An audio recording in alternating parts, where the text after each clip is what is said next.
नमस्कार, सुप्रभात। रामोनिका क्लासेज में सभी ज्ञान पिपासुओं का हार्दिक अभिनंदन। जैसा कि आप सभी को मालूम है, आनुवांशिकी की वीडियो सीरीज का पहला चैप्टर अपलोड कर दिया गया था और इसी चैप्टर पर आधारित आज हम 10 महत्वपूर्ण क्वेश्चनों पर चर्चा करेंगे। तो शुरुआत करते हैं। पहला क्वेश्चन है, मेंडल की सफलता के मुख्य कारण है कौन कौन से हैं? पहला ऑप्शन है, मेंडल ने अपने अनुसंधान के लिए मटर के पौधे का चयन किया जो कि द्विलिंगी पौधा है और आसानी से लगाया जा सकता है। दूसरा ऑप्शन है, मेंडल ने मटर के पौधे के उन लक्षणों का चयन किया जो आसानी से पहचान करने योग्य व विपर्यासी यानी विपरीत लक्षणों वाले थे। थर्ड ऑप्शन है, मेंडल ने लगातार कई वर्षों तक मटर के पौधे पर अनुसंधान किया तथा अपने परिणाम को गणितीय सूत्रों की सहायता से प्रस्तुत किया।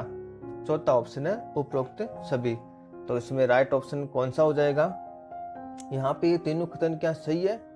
जी हाँ, यहाँ पर तीनों कथन सही है। तो इसका राइट ऑप्शन हो जाएगा 4। ये महत्वपूर्ण क्वेश्चन है और कई एग्जाम्स में पूछा गया है, इसलिए इसको आप अच्छे से याद कर लेना। अगले क्वेश्चन की तरफ बढ़ते हैं। जीन के बारे में सत्य कथन है। कौन कौन से कथन सत्य हैं? पहला कथन है, ये डीएनए के विशिष्ट भाग होते हैं जो एक जीव में लक्षणों की वंशागति के लिए जिम्मेदार होते हैं। दूसरा कथन है, ये सिर्फ जननिक कोशिकाओं में पाए जाते हैं। तीसरा कथन है, ये कई वैकल्पिक रूपों में पाए जाते हैं। चौथा कथन है, ये विभिन्न एंजाइमों को एनकोड करते हैं। कौन कौन से कथन सही है? पहला ऑप्शन है ए व ब। दूसरा ऑप्शन है ए ब स द। तीसरा ऑप्शन है ए स द। चौथा ऑप्शन है ब स द। जल्दी से आप इसको सोचिए, इसका राइट आंसर बताइए। पहले कथन की बात करते हैं तो पहला कथन सही है। ये डीएनए के विशिष्ट भाग होते हैं और लक्षणों की वंशागति के लिए जिम्मेदार होते हैं। तीसरा कथन की बात करते हैं, ये कई वैकल्पिक रूपों में पाए जाते हैं जिसे एलील कहते हैं, वो भी सही है।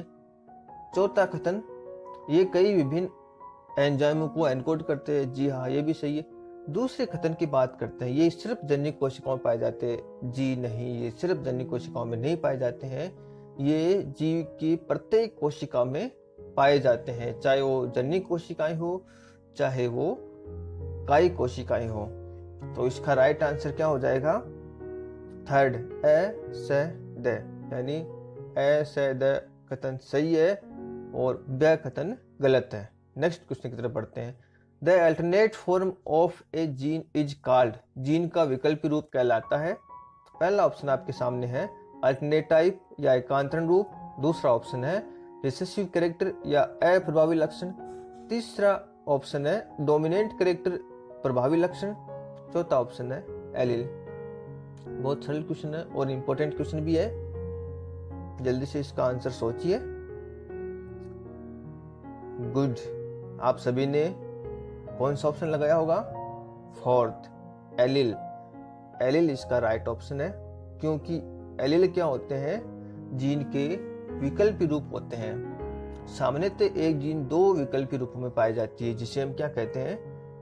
एलील कहते हैं।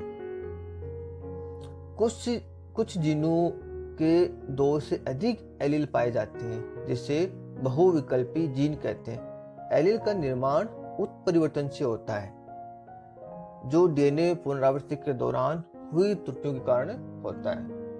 यानी जब डीएनए का रेप्लिकेशन होता है तो उस समय कुछ त्रुटियां हो जाती है रेप्लिकेशन के दौरान, तो कुछ जगह पे न्यूक्लियोटाइड का क्रम है वो चेंज हो जाता है, जिसके कारण जीन के विभिन्न रूप बनते हैं और इन्हीं विभिन्न रूपों को हम क्या कहते हैं? एलील। नेक्स्ट क्वेश्चन की तरफ बढ़ते हैं। F1 पीढ़ी को उसके किसी भी जनक से संकरण कराया जाए तो वह कहलाता है। पहला ऑप्शन है टेस्ट क्रॉस। दूसरा ऑप्शन है बेक क्रॉस। तीसरा ऑप्शन है F1 क्रॉस। चौथा ऑप्शन है सभी। क्या इसका सही ऑप्शन हो सकता है? टेस्ट क्रॉस सही हो सकता है? नहीं, क्यों? क्योंकि टेस्ट क्रॉस में F1 पीढ़ी को उसके सिर्फ अप्रभावी जनक से क्रॉस कराया जाता है। बे क्रॉस में किसी भी जनक से क्रॉस कराया जाता है। F1 क्रॉस में सिर्फ F1 PD के आपस में क्रॉस कराया जाता है। तो इसका राइट आंसर क्या हो जाएगा? सेकंड, बे क्रॉस। अगले क्वेश्चन की तरफ बढ़ते हैं। पृथक्करण के नियम के संबंध में निम्न में से कौन से कथन असत्य है? असत्य की बात करें, सत्य की बात नहीं कर रहे। पहला कथन है पृथक्करण का नियम जिन्नों की शुद्धता का नियम है, प्यूरिटी ऑफ गैमीट्स। दूसरा कथन है युग्मक जनन के दौरान एलील एक दूसरे से अलग होते हैं। तीसरा कथन है ये सहलग्नता से प्रभावित होता है। चौथा कथन है एलीलों के पृथक होने का कारण अर्धसूत्री विभाजन के दौरान गुणसूत्रों का पृथक्करण है। तो क्या इसका राइट आंसर होगा? जल्दी से सोचिए और बताइए। पहला ऑप्शन सही है? जी हाँ, पहला कथन सही है। दूसरा कथन ये भी सही है, क्योंकि जब युग्मकों का निर्माण होता है तो उस समय एलील एक दूसरे से अलग होता है और इसीलिए इसको हम क्या कहते हैं? पृथक्करण का नियम कहते हैं। ये सहलग्नता से प्रभावित होता है। ये तीसरा ऑप्शन है नहीं, पृथक्करण का नियम सहलग्नता से प्रभावित नहीं होता है, क्योंकि ये एक सार्वभौमिक नियम है और प्रत्येक अवस्था में लागू होता है। चाहे जीन एक गुणसूत्र पर स्थित हो, चाहे जीन अलग अलग गुणसूत्र पर स्थित हो, जीन के एलीलों का हमेशा पृथक्करण होता है जब युग्मक का निर्माण होता है। तो इसका राइट आंसर क्या हो जाएगा? थर्ड।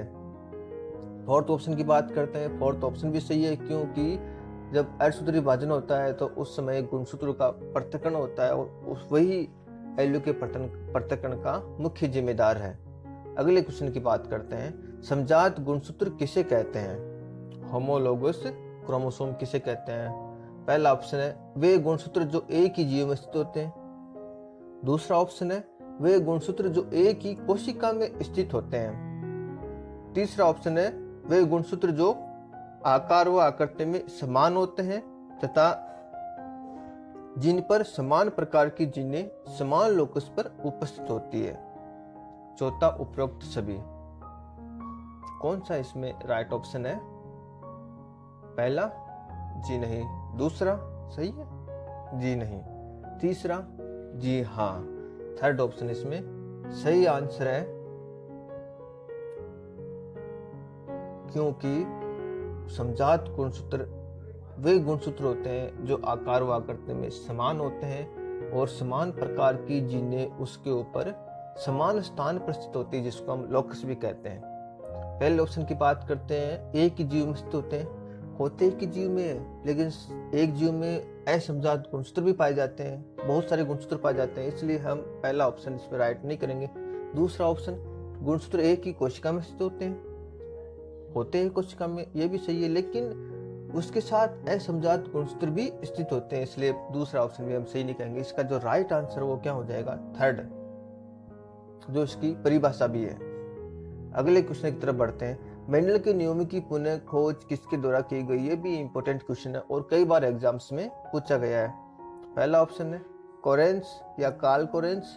दूसरा ऑप्शन है डी व्रीज या हुगो D Vries full form. Third option है सेन मार्क। फोर्थ है उपरोक्त सभी। बहुत सिंपल क्वेश्चन है। इस क्वेश्चन को मैंने इसलिए चूज किया है क्योंकि ये कई एग्जाम्स में पूछा गया है और पूछा जाता है। छोटे मोटे एग्जाम्स में पूछ लेते हैं, कई बार बड़े एग्जाम्स में भी इसको पूछ लेते हैं, क्योंकि इन्होंने मेंडल के नियमों की पुनः खोज की थी 1900 ईस्वी में। मेंडल की मृत्यु 1884 में हो गई थी। उसके 16 साल बाद में वापस इन तीन वैज्ञानिकों द्वारा मेंडल के नियमों की खोज की गई थी। तो इसका राइट आंसर क्या हो जाएगा? 4। नेक्स्ट क्वेश्चन की तरफ बढ़ते हैं। प्रभाविकता के नियम के बारे में असत्य कथन है, सत्य नहीं असत्य है। पहला है इस नियम का जिक्र मेंडल ने अपने मूलभूत पेपर में किया था। दूसरा ऑप्शन है ये ह्यूगो डी व्रीज द्वारा मेंडल के निष्कर्षों से निकाली गई अवधारणा थी जो बाद में जाकर इस नियम में परिणित हो गई। तीसरा ऑप्शन है ये सिर्फ पूर्ण प्रभाविता में ही लागू होता है। और चौथा ऑप्शन है विषम युग्मजीय अवस्था में जो लक्षण F1PD में प्रकट होता है वो प्रभावी लक्षण कहलाता है तथा ये प्रभावी एलील द्वारा निर्धारित होता है।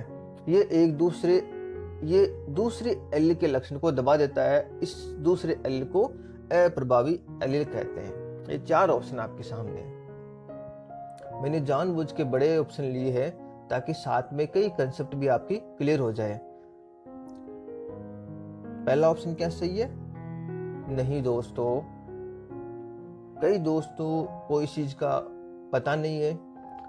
हम ये सोचते हैं कि ये सारे नियम मेंडल ने दिए, लेकिन एक्चुअल में मेंडल ने जिस जैसे प्रभाविता के नियम की बात करते हैं तो अपने पेपर में कहीं भी चिक कर नहीं किया था। ये आप सब लोगों के लिए एक नई बात आप सबको पता चल रही है।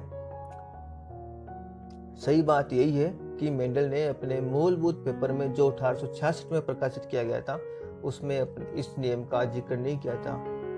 ये नियम उनके द्वारा निकाले गए निष्कर्षों के आधार पर एक अवधारणा थी जो ह्यूगो डी व्रीज ने दी थी। उन्होंने बताया था कि एक जीन के 2 एलील है, एक डोमिनेंट एलील के रूप में और एक रिसेसिव एलील के रूप में होते हैं। लेकिन एक्चुअल में ये पूर्णतया सत्य नहीं है, क्योंकि ये सिर्फ पूर्ण प्रभाविता स्थिति में ही लागू होता है। जैसे सह प्रभाविता आ गई, कोडोमिनेंस आ गई, अपूर्ण प्रभाविता आ गई, तो वहां पर इस नियम को लागू नहीं किया जा सकता। तो इसका राइट ऑप्शन कौन सा इसका सही ऑप्शन है? फर्स्ट, इस नियम का जिक्र मेंडल ने अपने मूलभूत पेपर में नहीं किया था। यह सत्य कथन है, बाकी सारे कथन सत्य है। ये काफी महत्वपूर्ण क्वेश्चन है जो आप लोगों के लिए नया क्वेश्चन है। ऐसा क्वेश्चन आपने पहले नहीं पढ़ा होगा, ये मेरा विश्वास है। अगले क्वेश्चन की बात करते हैं। वंशागति के गुणसूत्र सिद्धांत को प्रायोगिक रूप से किसने सिद्ध किया? पहला ऑप्शन है मॉर्गन ने, दूसरा ऑप्शन है सटन व बावेरी ने, तीसरा ऑप्शन है वाटसन और क्रिक ने, चौथा ऑप्शन है उपरोक्त सभी ने। ये भी क्वेश्चन कई बार बच्चे गलत करके आ जाते हैं इसका आंसर। ज्यादातर बच्चे इसका आंसर सटन व बावेरी कर देते हैं। हालांकि सटन व बावेरी ने वंशागति के गुणसूत्र सिद्धांत को प्रतिपादित किया था। यदि आपसे ये क्वेश्चन पूछा जाए कि वंशागति के गुणसूत्र सिद्धांत को किसने प्रतिपादित किया, तो सटन व बावेरी ने। दोनों ने 1903 में अलग अलग टाइम एक साथ अलग अलग जगह स्वतंत्र रूप से इस नियम को प्रतिपादित किया था। सटन ने 1903 में अपने खुद के पेपर में इसको प्रतिपादित किया था और बावेरी ने अलग अपने अनुसंधान में इसको प्रतिपादित किया था सेम टाइम पर 1903 में, इसलिए दोनों का नाम यहाँ पर आता है। लेकिन मॉर्गन ने 1910 में इस सिद्धांत को एक्सपेरिमेंटली प्रूव किया। प्रयोग द्वारा ड्रोसोफिला पर उन्होंने कार्य किया और उन्होंने बताया कि जीन कहाँ स्थित होते हैं, गुणसूत्र पर स्थित होते हैं। उन्होंने प्रदर्शित करके बताया था। इसलिए इसका जो राइट आंसर वो क्या हो जाएगा? मॉर्गन। यह भी अच्छा क्वेश्चन है और महत्वपूर्ण क्वेश्चन है। नेक्स्ट क्वेश्चन की बात करते हैं। स्वतंत्र अफ्यून के नियम के बारे में सत्य कथन है। ये मेंडल के द्वारा दिया गया ये मेंडल नियम एक्चुअल में मेंडल ने ये नहीं दिए थे। मेंडल ने अपने निष्कर्ष निकाले थे और उसी निष्कर्ष को वैज्ञानिकों ने आगे चल के मॉडिफाई करके नियमों का रूप दे दिया था। इसके बारे में हम चैप्टर में बात करेंगे कि किस प्रकार मेंडल ने क्या हाइपोथेसिस दी, मेंडल में क्या निष्कर्ष निकाले और उसको किस प्रकार वैज्ञानिकों ने आगे चल के नियमों में तब्दील किया। ये हम अपने चैप्टर में बात करेंगे जब चैप्टर पढ़ेंगे। किन्हीं कारणवश लैपटॉप में खराबी की वजह से हम चैप्टर समय पर नहीं आपके सामने प्रस्तुत कर पाए, उसको थोड़ा समय लग जाएगा। तब तक हम क्वेश्चन देखते हैं। चलो आंसर इसके ऑप्शन की बात करते हैं। पहला ऑप्शन है इसे द्विसंकर संकरण द्वारा समझाया जा सकता है। दूसरा ऑप्शन है युग्मक निर्माण के दौरान विभिन्न जीनों के एलील्स का स्वतंत्र रूप से पृथक्करण होता है, अर्थात एक जीन का एक एलील दूसरी जीनों के किसी भी एलील के साथ संयोजन बना सकता है। तीसरा इसमें ऑप्शन है इस नियम का पालन वे जीन ही करती है जो या तो अलग अलग गुणसूत्रों पर उपस्थित होती है या एक दूसरे से समान गुणसूत्र पर इतनी दूर स्थित होती है कि उनके बीच में न्यूनतम सहलगनता पाई जाती है। फोर्थ ऑप्शन है उपरोक्त सभी। बताइए कौन सा ऑप्शन सही है? ये स्वतंत्र अफ्यून के नियम का सार है। जितने भी 3 कथन दिए मैंने इसका पूरा सार यहाँ पे दे दिया है। इसका राइट आंसर हो जाएगा, जो आप सभी ने भी वही सोचा होगा, 4, यहाँ पर तीनों कथन सही है। सेकंड और थर्ड कथन बहुत इंपॉर्टेंट है, इस नियम को परिभाषित करते हैं, इस नियम को परिभाषित करते हैं, स्वतंत्र अप्ययन का नियम या अगला जब हम चैप्टर पढ़ेंगे तो उस चैप्टर के आधार पर हम अगले क्वेश्चन तैयार करेंगे। आगे फिर मैं आपके सामने 10 क्वेश्चनों का अगला पार्ट लेके आऊँगा। तब तक के लिए सभी को नमस्कार, सभी को धन्यवाद, और सभी दोस्तों से निवेदन है कि चैनल को सब्सक्राइब जरूर कर लें और अपने सभी दोस्तों के साथ इसको शेयर करें। Thank you.